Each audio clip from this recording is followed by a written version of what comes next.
Okay, it's going to be a review of TNA Genesis 2025. Thought it was really good, man. I think it exceeded expectations.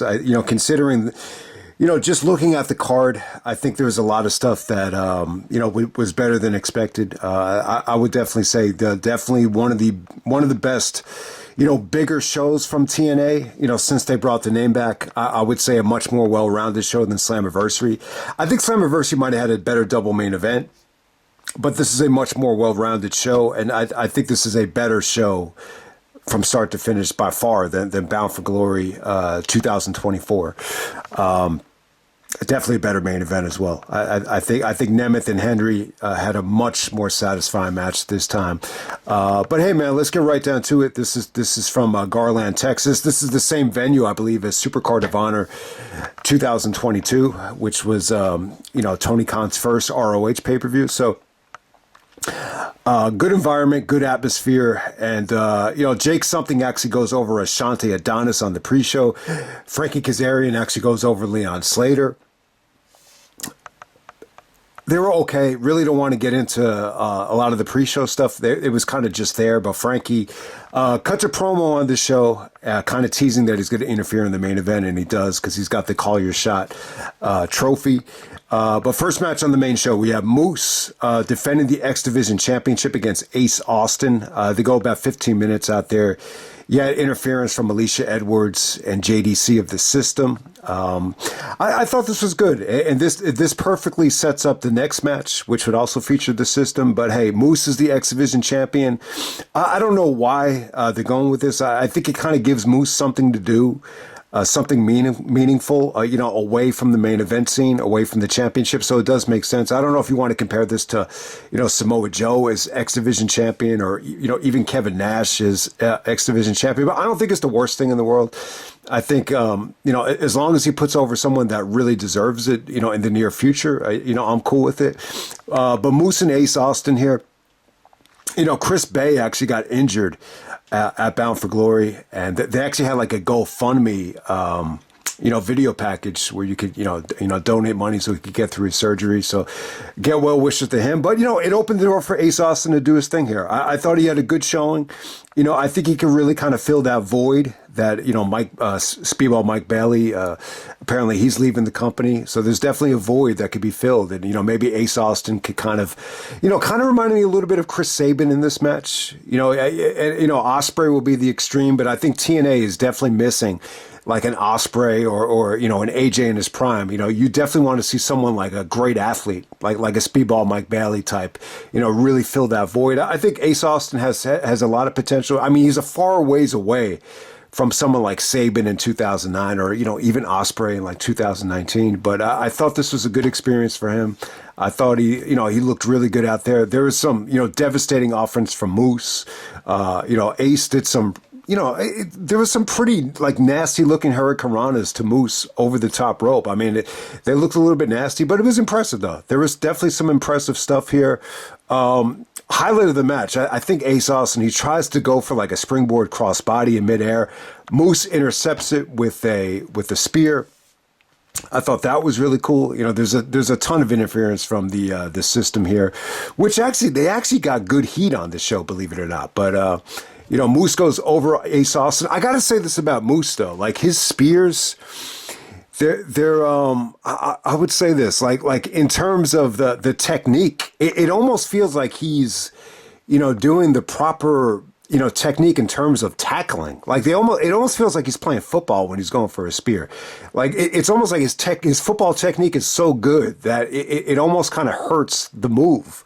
Like, did anyone really notice that? But I thought it was an impressive match. I'm even leaving some stuff out. I thought this was really good. This was definitely a good way to start off the show.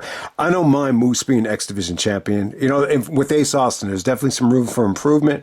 But in terms of athleticism and just in terms of, connecting with the fans, I thought this was good stuff, man. Perfect way to open up the show. I would give this at least 3.5. You could even argue that it should be higher, but this sets up the System actually taking on Eric Young and Steve Maclin. Young and Maclin actually come down to make the save. After teasing the beatdown, I thought I think this was okay. It really wasn't that bad, to be honest with you. I mean, I think the argument against this match is, Eddie's, not what he was back in the day. And, Eric Young is a little bit too old, compared to obviously 20 years ago when, he stole the show at the pay-per-view in January. So it's a little bit of a tough sell. But I thought Young looked better than expected. Maclin actually got the big win here. I think Maclin looked good. I think he's a little bit underrated. I thought Myers busted his ass here. Alicia Edwards is definitely a nuisance out there with breaking up pinfalls and everything. But it was good. It was good drama. It didn't overstay its welcome. I think this is a solid tag match. Probably the worst thing on the night, but it was still pretty good. Okay, next up for the TNA Knockouts titles, we got Spitfire. This is Jody Threat and Danny Luna actually taking on Ash by Elegance and Heather by Elegance. All right, so I thought this got off to a slow start. So the Ash by Elegance, the Elegance girls, whatever you want to call the team, the personal concierge, I think that's the name of the team. They were actually dressed up like Dallas Cowgirls, because they're in Dallas area, Jerry Jones country. So, it was cool. And, it was really tough they look like sisters, both blonde girls. It was tough to differentiate one from each other. And that kind of played into the finish too, with the referee, not knowing who was the legal woman.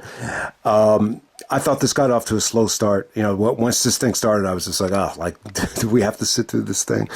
But it was pretty good, though. The Spitfire girls, they really impressed me. This really impressed me. I got to say, this was better than expected. I thought Jody Threat turned this thing around once she got tagged in. And then Danny Luna, her suplexes were good. They were on the money, and they were impressive. The deadlift German, everything here came off great from Danny Luna. Once she got going, once she got into a rhythm, and I thought this was good. The finish was good.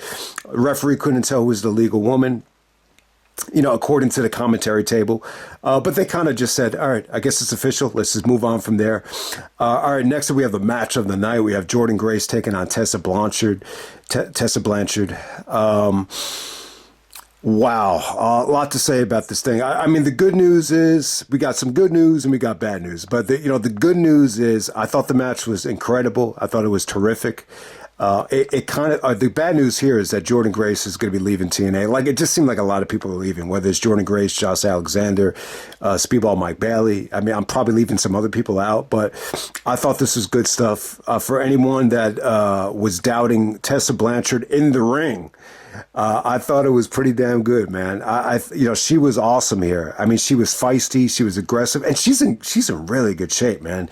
She's just in great shape. I'll say this without trying to come off like an asshole. And let me be the first to tell you, you should never, be judgmental about people's looks. And I'll be honest with you, I don't find her to be the most attractive girl in the world, at first, but she's really growing on me. She really is. I mean, I think she makes for a good villain. I think she makes for a great heel. And, her in-ring work was awesome here. And if you're going to tell me that, AEW, and I know they probably didn't have the choice to choose between Tessa and Dr. Britt Baker. The only other time I think I saw Tessa wrestle was in that all-in match, that four-way. And obviously, I think Tessa was still with Impact at the time, and, Britt ended up in AEW. But if you're going to ask me, who's the better wrestler, Tessa or Dr. Britt Baker, it's not even a comparison, especially after this match. This was great stuff. I thought she was very engaging here. The offense looked great. Man, she busted out some really good things here. Jordynne Grace was awesome, too. I mean, she brought her A game. She looks like she's even in better shape, than the summertime. And she definitely changed her hairstyle and her look, too.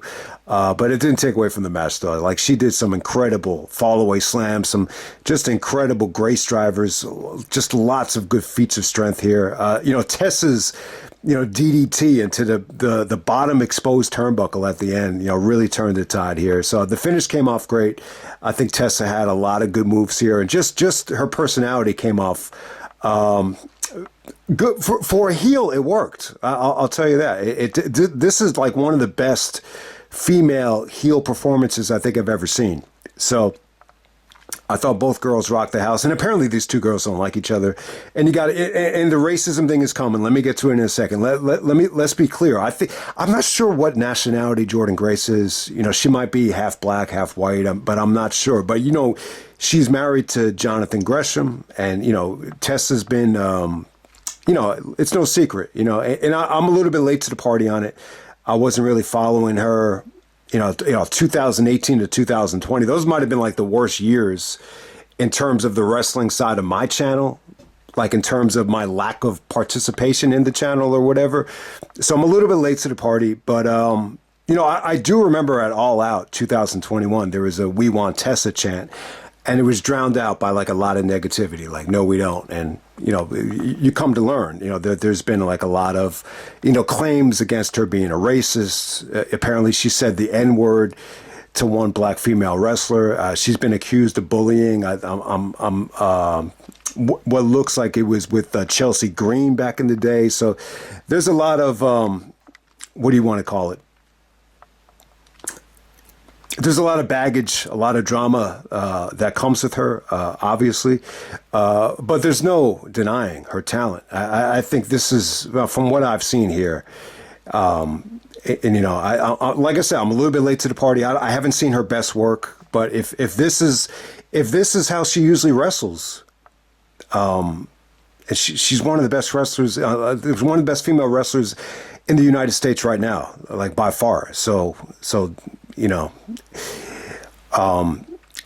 in terms of the actual like crowd reaction to her, it was very mixed. I would definitely say it was very negative, but she still had a little bit of support as well. I mean, she definitely did.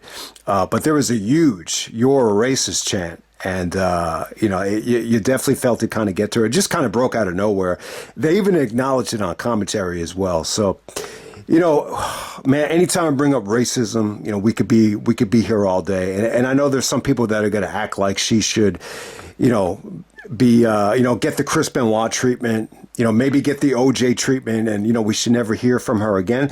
But the bottom line is, being a racist, does not put you in jail. So I think that's the important thing. And I'm a big fan of giving people second chances. You can always learn from your mistakes. And God, I mean, I don't want to turn this into a racism video or anything like that. So I'm going to try to cut this short. But yeah, I think you give her a second chance. I would just have her on the short leash. That's all it is. But in terms of wrestling, TNA needs her. I mean, if they're going to lose Jordynne Grace, she's definitely a nice little replacement. So if she goes over, and I would definitely say this, I think Jordynne Grace is going to, definitely be at the Rumble. I think that goes without saying. Obviously, WWE's had their eye on her, for going back to last year. Even Masha Slamovich as the champion, I think she needs to be on the Rumble. And then Tessa Blanchard as well. I would actually put her in the Rumble. I think those three from TNA, it would definitely help the Women's Rumble out a lot, because I think the Women's Rumble has struggled big time over the last couple of years. And this will give it what it needs. But I think you need all three of them in the Rumble. But hey, man, awesome match. I would definitely say this stole the show. They go 20 minutes. And it was good, though, man. It was really good. I really thought like the rest of the show had a tough time following this for the most part. But next up, we have Mike Santana, taking on Josh Alexander. The Northern Armory was actually banned from ringside, which is Judas Icarus and Travis Williams. Once again, this is Josh Alexander's last TNA match. He actually quits TNA after the match. He actually quits the match, and then he quits TNA. So it should be interesting to see where Josh Alexander ends up, whether it's AEW or whether it's WWE. I'm kind of torn on that one. I mean, if he goes to AEW, you can mix it up with Ospreay again. I don't know. For this one, I'm kind of leaning towards Josh going to the WWE, but I don't know. I just don't want to see him end up being one of these guys that's on Rampage and doesn't make it onto the pay-per-views. I think that's my biggest gripe with it. But we'll see what happens to Josh Alexander. I think it's well-deserved, though. This guy's been, this is the guy that really got me back into TNA.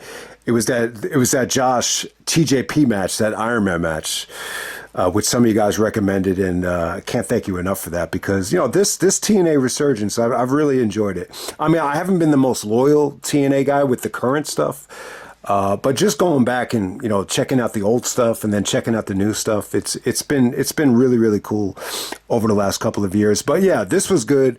I would say this with the I Quit match with Santana and Alexander. I think if you lower your expectations, this will be fine. I was kind of hoping, and I was actually hoping, which was a mistake. I was hoping that this would kind of, shock everybody the same way Swerve and Hangman did at Full Gear, the Texas Death Match. So if you're expecting that, you'll be really disappointed. It's not that. but it's still a great match. It's still good. It definitely has some flaws to it. I think my biggest flaw with Santana and Alexander was the referee stuff. I'm not a big fan of the referees asking the guys if they quit or not. I just thought it got old. It got stale. It just, you're putting the referees in tough positions. I think when you do that, I prefer the I quit matches when, The Rock is like, Mick Foley, say you quit, you piece of monkey crap, or JBL, talking shit to Cena. I just think it works a lot better when the wrestler, asks the guy if he's going to quit. So that's my biggest gripe with it. And, but, give Santana credit. He had some really, really cool, responses where he started laughing. He's like quitting isn't in my blood, biatch. He said something like that. It was really, really cool. I can't do it justice, but I would say this. Josh got a lot of good heat out there. He started mocking Eddie Guerrero, which I didn't really care for it that much, but he was mocking Eddie with the Three Amigos, so he got extra heat for that. But he was already getting a lot of heat. They were calling him the walking wiener. And then they were calling him the walking baldy. This is, I don't know why, because Josh is bald, a lot of people were getting on him. There's so many wrestlers that have been bald throughout the years, whether it be Austin and Angle. So I was a little bit baffled that they were getting on Josh for being bald.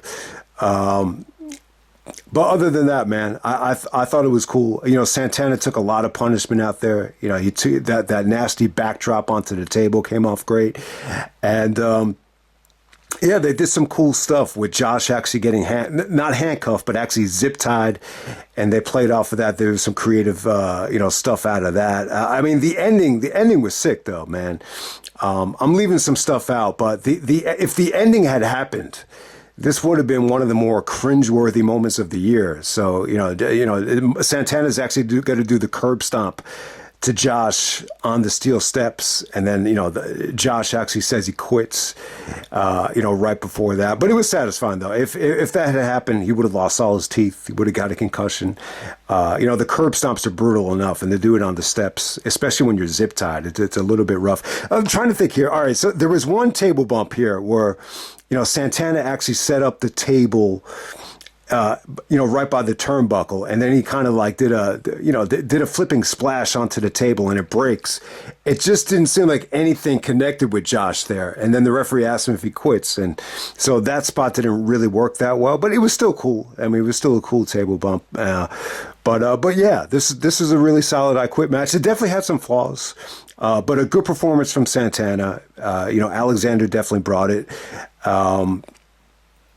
Yeah, and you know what I liked about this? It wasn't totally, they didn't really rely on blood, which was good, and it wasn't all about the weapons too. There was some really, really good stiff shots from Santana with his knees, and even Santana just did some really good high flying here.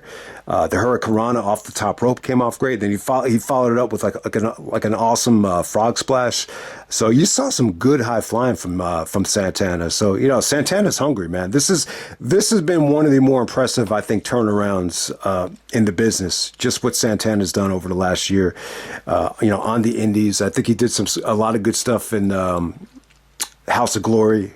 And then you combine it with some of the stuff he's doing in TNA, it's been a nice little resurgence for him. So yeah, I would definitely say second best match of the night. Well, we're going to move on to the Hardys. We have a Hardy party for the TNA Tag Team titles. We got Jeff and Matt Hardy taking on the Rascalz. You also saw Axiom and Nathan Frazier come down to the ring and sit and watch this match. Not the most creative booking in the world. They end up kind of fighting with the Rascalz. Rascalz accidentally hit him. But, when you sit that close to the ring, you're going to get hit. So, like I said, not the most creative thing. But, hey, this really kind of, if the Hardys were going to feud with the team from NXT, you'd be like, the Hardys don't need to be messing with anybody from NXT. So it was good for the Rascalz. So the Hardys go over. I think the match is okay. I don't think this was great. I think what's holding Matt back, kind of the same stuff that's holding Jericho back, just a lot of age, maybe just a little bit of extra weight. But, you could argue that Matt, especially in the tag team environment, Matt is a little bit more effective than Jericho at this stage. Matt definitely had some good moments here. A lot of good feats of strength from him. Jeff, really probably the better worker. compared to Matt. I just think Jeff is moving really good, whether it's the whisper in the wind or whether it's the poetry in motion. It actually looked like Jeff hurt his knee on the poetry in motion. It looked legit too. It looked like it was just bothering him. But, on commentary, they tried to act like he was just, selling the knee in terms of the storyline. But I think it was okay. I think the Rascalz in this match, I think what really hurt it is the size discrepancy. I just think compared to the Hardys, they just kind of look like kids for the most part. But, give Trey Miguel and Zachary Wentz credit. I thought they busted their ass. I mean, it was good action. There was definitely good action here. Won't say it was great. There was a really cool kick out of the Twist of Fate, which, really got the fans into it. But, ultimately, the Rascalz, all the bickering they did with the NXT guys kind of bit him in the ass, and the Hardys go over with the Twist of Fate in the Swanton combination. So yeah, I got to say this about the Hardys. It's amazing after all these years, over 25, maybe 30 years in, just how many people they bring to the shows, man. There's so many like little girls and kids in the front row wearing Hardys, merchandise and, earrings and, T-shirts and everything. So the Hardys definitely, it just felt like they brought a lot of extra, eyeballs to the show. So I'll definitely say that. Next up, we have the TNA Knockouts World Championship. We have the Clockwork Orange House of Fun match. We got Masha Slamovich taking on Rosemary. It was good, man. I think it was, I'll give them credit. I think because this went on so late, I think this was definitely really good. I think, this could have been a nightmare, especially going on this late, but it ended up being really cool. So if you haven't seen the House of Fun, Raven did these back in the day with Sean. The one with Sean Waltman was awesome. But it's basically like it's like a buffet of weapons, just kind of hung around the ring on a chain. And it was really cool when Raven did this with Sean Waltman. They had like a fence as one of the weapons. And I just remember there was such an awesome fence spot at Hard Justice when they did that spot. But yeah, you had ladders out there. You had, boards with barbed wire on it. Everything you could think of, was out there. And, it's just basically hanging from a chain around the ring. I think probably the highlight of the match here was Masha Slamovich actually bringing out Janice, who is actually, Mick Foley used to call the barbed wire Bat Barbie. Abyss actually used to call it Janice, and they were explaining on commentary that Abyss, groomed Rosemary, helped train her and help get her ready. So it was cool to see that. So Janice is actually like a 2x4 with like spikes sticking out of it. So they did some cool stuff there. Masha took some crazy, table bumps. She busted out this, I think it was the snowplow on the board full of barbed wire. I thought that was cool. So yeah, Masha and Rosemary, I thought this was solid. Definitely not going to say it's great. It's not like one of Masha's best matches ever, but the Rosemary girl, you might kind of draw some comparisons with Abaddon from AEW, but this came off a lot better than some of Abaddon's big matches. They're definitely better than the Julia Hart match. This is even better than that Britt Baker match, which wasn't bad, but I think this was definitely, it felt different. I really thought Masha and Rosemary, thrived in the environment. It was definitely cool. I think the best part about this thing was the video package, the build up here. It almost kind of had like a Monsters Ball type of feel to it, where they're kind of cutting promos, which felt like in the same room, but it felt like they were kind of locked in a jail, but they had like a 2-shot on it, so you could see both promos at the same time. It actually looked really cool. And then the main event, we got Nick Nemeth taking on Joe Hendry for the TNA World Championship. We have Ryan Nemeth, who's actually banned from ringside. He actually tried to interfere. Before I forget about it, you actually have Frankie Kazarian try to cash in his Call Your Shot. He had the Call Your Shot trophy to try to cash in. JBL actually stops that from happening, and then he actually stops Ryan Nemeth from interfering. So JBL actually unintentionally, helps Joe Hendry win this thing. And so, it seemed like JBL was a babyface on Raw, and he was kind of booked like a babyface on this show, and it definitely helped the match out. I think this was much better booked than Bound for Glory. I think the timing was perfect. I think if you had gave the belt to Joe Hendry at Bound for Glory, I think it would have came off forced, but it paid off, man. You know, the 3-month delay here, it definitely worked for the better here, man. So Nick Nemeth and Joe Hendry, they go about 20 minutes. I thought they got off to a little bit of a slow start. To be completely honest with you, I think the JBL, stuff definitely, added life to the match. But towards the end of this thing, I just thought the fans really gravitated towards Hendry. I think the later this got, I just think Hendry did a beautiful job of working the crowd. I think he had some good facial expressions. I think for Nemeth at his age, he's 44 years old. It's one of the more athletic performances ever I think you'll see from a 44-year-old. And yeah, I thought he was beautiful here. But Hendry, some of the big setups for his big-time finishers, whether it's the standing ovation, whether it's the fall-away slam, definitely got the job done. But I think with Hendry, I think, there's still some room for improvement. I think when you watch the beginning of this thing, you could definitely still notice like a lot of the flaws in the bumping and even some of the uppercuts. I still think he could get a little bit better. But hey, man, give the dude credit. I think he did such an awesome job of working the crowd. Just by the way he pumped them up and shaking the ropes, the facial expressions, just everything here just came together for him. And by the way this ended, it felt like he earned it. It felt like you wanted to see the hard work get rewarded, and it came off great. So Nemeth had some good moments too, man. Like he kicked out of Henry's finisher at one point, and He calls this the zigzag, the danger zone. The danger zone near fall was pretty awesome. I thought that came off great. So to me, like Nemeth was great here. Almost like a Survivor Series 2014 performance from him. Not quite that spectacular, but it almost had like that same type of rhythm from him. But Hendry goes over. I think it took him he calls like his big choke slam the standing ovation. But it came off good, man. I mean, look, man, you like to see hard work get rewarded. I know this guy's not the best wrestler in the world, but this came off good. It really felt like he earned it. It felt like the fans, just really buy into him, man. Like he definitely has a unique presence about him. Very similar to Mr. Kennedy. Very similar to Bray Wyatt, where it's a situation where the guy, really got over with his, theme song, his personality, his look. But hey, when you think about it, this guy's been doing this thing for a while, man. He's born in 1988, so he's not like the youngest guy in the world. And, I was watching Final Battle 2019 the other day, and like he was on the pre-show. He was on the pre-show there. So that was a long time ago. So it's not like he hasn't put in any effort. Someone had a sign that said Joe Hendry, 2025 Royal Rumble.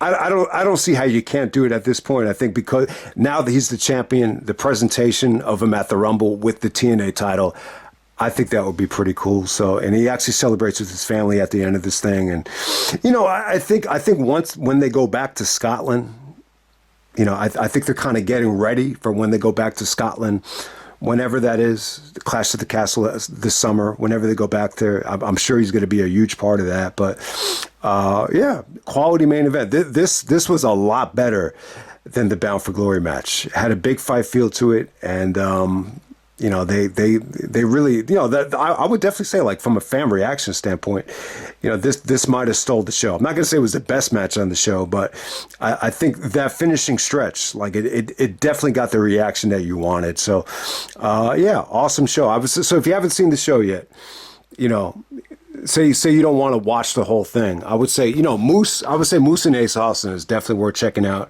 Obviously, Tessa and Jordynne Grace was the match of the night. I think Santana and Alexander, if you're a Josh Alexander match, you have to see it because it's probably his last match in TNA. and he did the right thing and put over Mike Santana.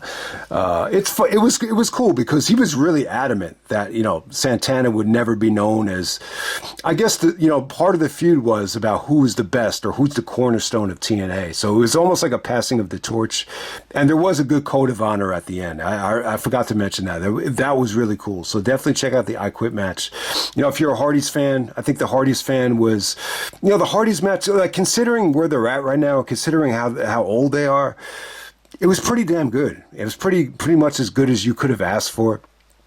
I don't think it was like great, but yeah, check that out, and then check out the main event. I think Joe Hendry and Nemeth was definitely a solid match. No matter how you feel about Hendry, you know, you always want to see guys, you know, get over to the next level. And I know there are some guys out there, you know, I'm not exactly one of these guys, but there are a lot of guys out there, they're not like a big fan of like one particular wrestler. They just like to watch and just kind of root for things to work. Like I've heard guys say, like, I'm a fan of like whatever works. So this definitely worked though. So that's my point. So definitely check out the show, and I'm out. All right.